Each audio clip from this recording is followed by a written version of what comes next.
help everyone. Help everyone all the time. It's gonna help me every time I swing my sword to up my dexterity. Is it starting? Does that mean I should go ahead and start? Sure. Oh, okay. All right, so I'm Kay, and I'm going to tell you about the wonders of caffeine today. Woo! Yay! We like caffeine. No, not at all. Can't tell by the cups sitting around.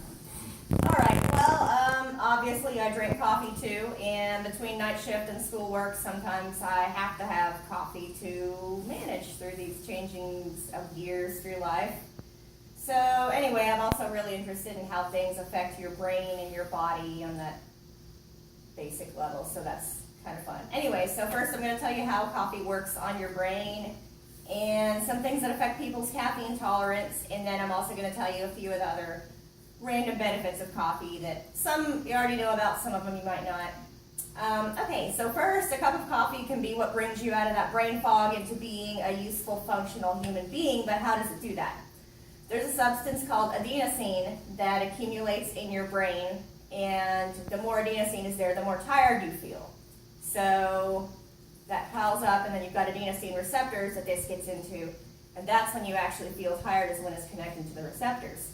Coffee is shaped the same way as these adenosine molecules, so it comes in and all sneaky-like plugs into the receptors, so that adenosine is just kind of floating around at the party with nothing to connect to, and your body treats the caffeine like it is the adenosine. It's like, oh, this is full. We're not tired at all. We're fine. We're awake. So anyway, it's basically tricks your body into thinking that that sleepy stuff is not there. So your let's see, more basic things. We got that. So since the adenosine's out of the way, your dopamine system works better. So you get that reward. Everything's good, everything's great, I can focus, I can get things done. It also is able to communicate to your pituitary gland that it's time to get stuff done, so you get adrenaline going, your bronchioles dilate, your liver dumps sugar into your bloodstream, so you've got a little bit more energy to get things done. So yeah, that's those. Some people are more sensitive to caffeine than others. There are really two genes that affect that they found. One of them is producing a certain amount of liver enzyme that breaks down caffeine that makes it work.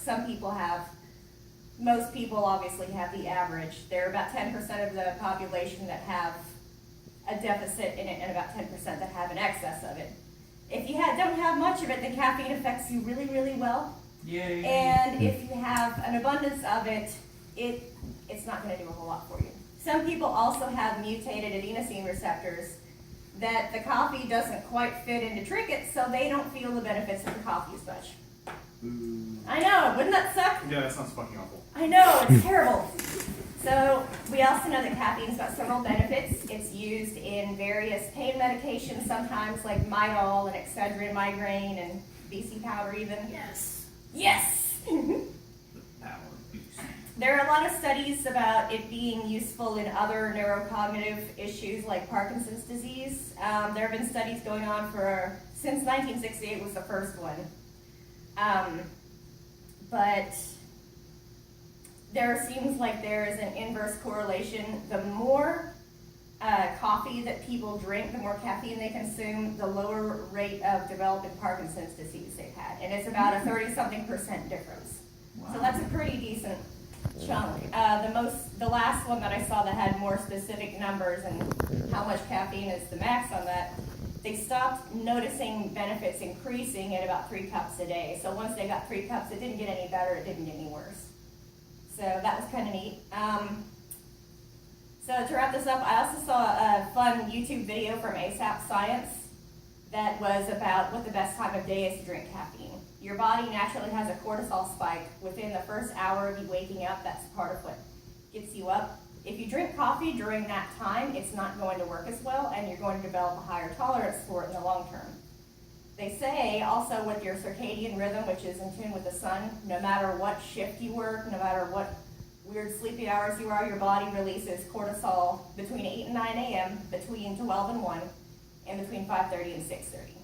So if you drink coffee during those time slots, it's not going to have the maximum effect, and it's long term if you count on coffee to survive. But if you have a weird sleep schedule, just wait after you've been up for an hour, and you should be good to drink coffee and have it work. So that's basically it. Talked about how it works in your brain, and talked about different factors in tolerance and